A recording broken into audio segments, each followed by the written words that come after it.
आपले नेते, महत्त्वाचे नेते छगन भुजबळ साहेब यांनी एक फार अतिशय चांगल्या पद्धतीचं विधान केलेलं आहे आणि ते सर्वांना आदर्श अशाच पद्धतीचं आहे की इतरांची मुलं मंत्री होतात, इतरांची मुलं खासदार होतात, इतरांची मुलं आमदार होतात, इतरांची मुलं इतर सर्व काय जे होतात म्हणजे विविध पदाधिकारी होतात. तर त्यांचा जो न्याय आहे तो आम्हालाही मिळावा असं त्यांनी एक महत्त्वाचं विधान केलं आहे आणि ते अतिशय महत्त्वाचं मुद्दाम म्हणजे त्यांनी जे विधान केलेलं आहे त्याला काही अर्थ आहे, निव्वळ अर्थाचं विधान नाही. कारण त्यांनी सांगितलं सुनेत्रा पवार राज्यसभाच्या खासदार आहेत, तर त्यांचे पुढचं पात्र पार्थ पवार किंवा संबंधित नेते हे राजकारणात सगळे आहेत. तटकरे स्वतः खासदार आहेत, त्यांचे पुत्र आमदार आहेत, मुलगी मंत्री आहे. तसेच त्यानंतर मकरंद पाटील यांचं म्हणजे बंधू ते खासदार आहेत. अशा पद्धतीने त्यांनी सांगितले मकरंद पाटील हे मंत्री आहेत. म्हणजे यावेळी आपल्यालासुद्धा संधी मिळावी अशी त्यांची एक अपेक्षा होती. पण आता हे सगळं घडलं कसं काय? तर त्या संदर्भामध्ये त्यांनी सांगितलं आहे, मतभेद झाले म्हणून काय कोणी घर सोडत नाही, तर आपली मते मांडतो आणि या वक्तव्याचा रोख नेमका कोणाकडे होता या संदर्भात काही समजत नाही. कारण एक राज्यसभेत जाण्यासाठी हे भुजबळ इच्छुक तर होतेच, मात्र त्यांचा पुतण्या समीर यांना मंत्रिमंडळात घेण्याची आट त्यांनी घातली. म्हणजे त्याची चर्चा लोकांनी केली आणि त्यावर निर्णय न झाल्याने त्यांनी राज्यसभा टाळण्याचं सांगितलं असंही त्यांनी म्हटलेलं आहे.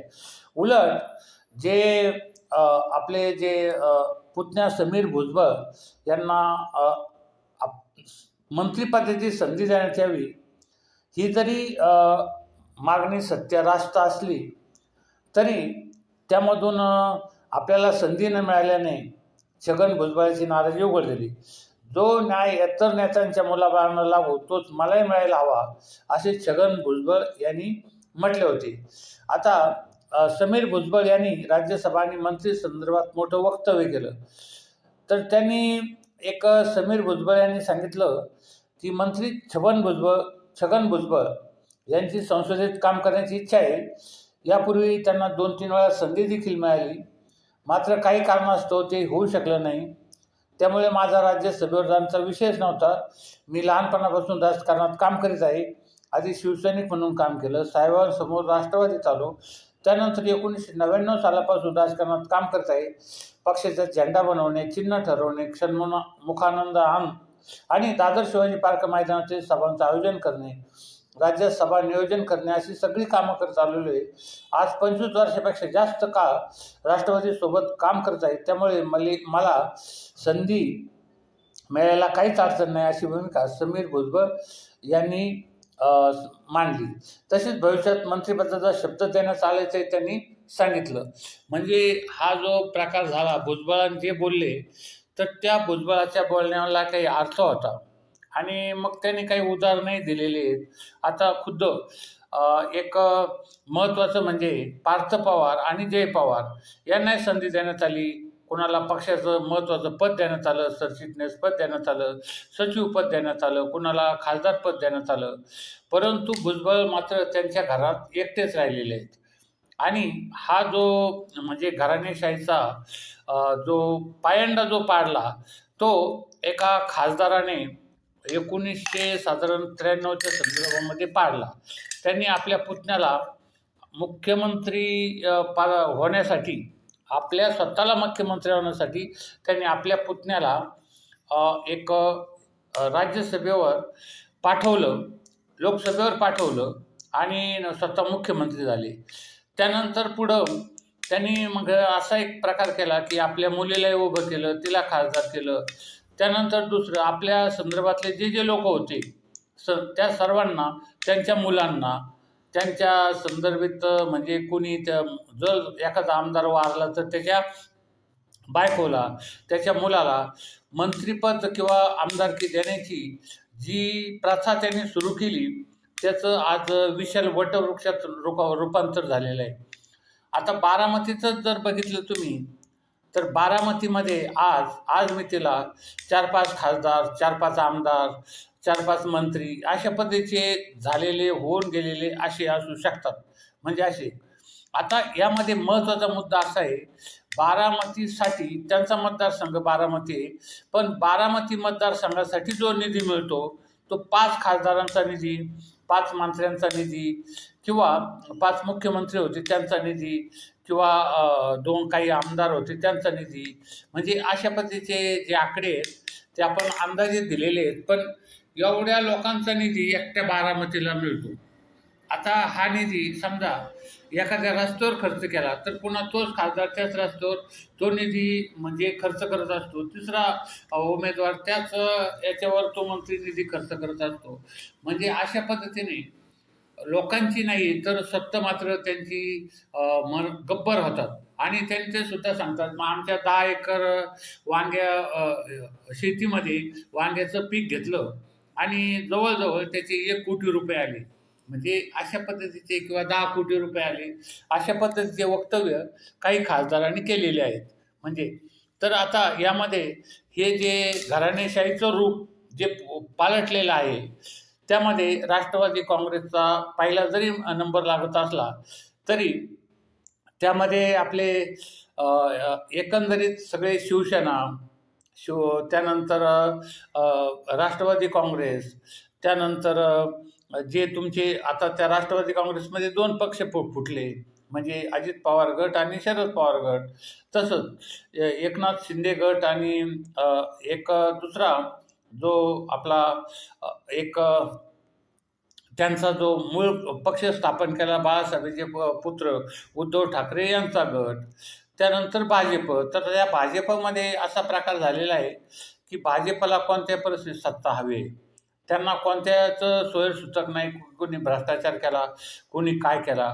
अलीकडे ईडीचा छापा होतो म्हणून त्यांनी ह्या नवीनच आताच्या निवडणुकीत प्रसाद तनपुरे यांनाही घेतलं, म्हणजे पावन करून घेतलं. त्यांच्या मागचा ईडीचा सशिमरा टाळला आणि ते भाजपामध्ये 2 दिवसापूर्वीच गेले असं काही म्हणतात लोक.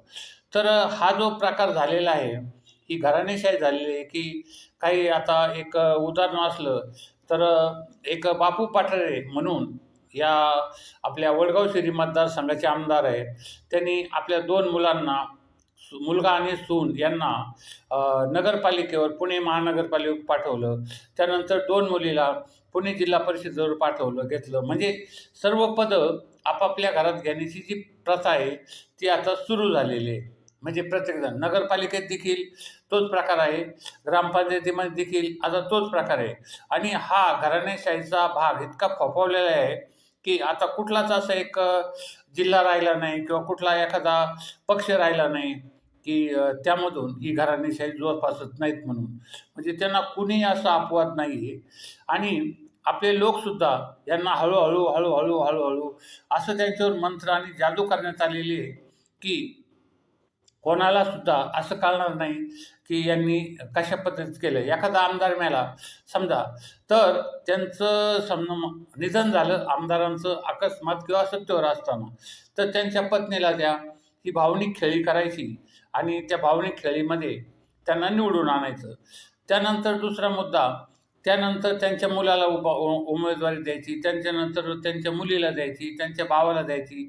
अशा पद्धतीचं हे जे प्रकार चाललेला आहे तो लोकशाहीला मारक जरी असला तरी आता आपले लोक जे समजा मतदान कशा पद्धतीने करतात त्यावर ते बरंच अवलंबून आहे.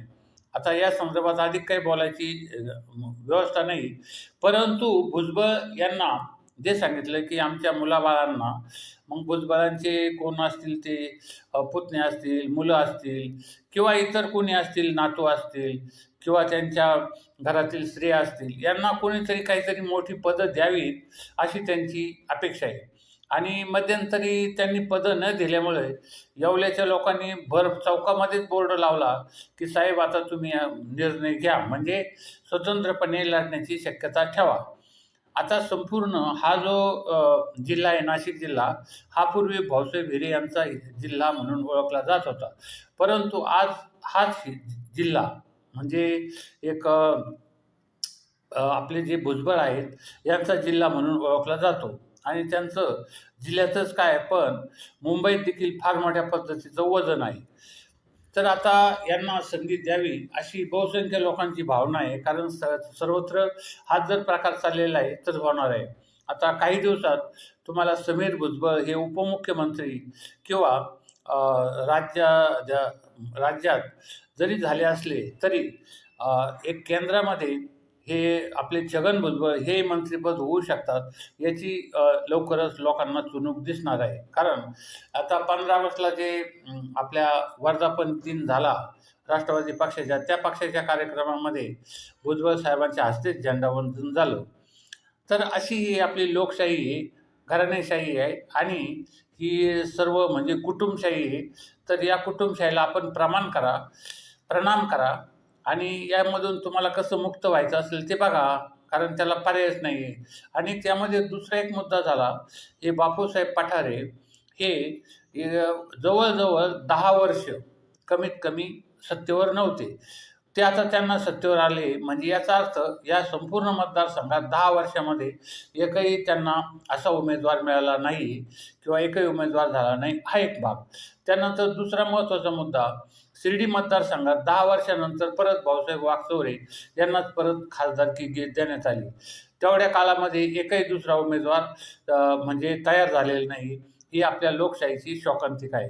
तर आपण आता या संदर्भात अधिक न बोलता आमचं हे ATM न्यू वर्ल्ड चॅनल, या चॅनलला जास्त शेअर, लाईक, सबस्क्राईब करा आणि सबस्क्राईब करून कॉमेंटही करा. कॉमेंट करा, घंटीचं बटन दाबा आणि सबस्क्राईब करा, कॉमेंट करा. धन्यवाद.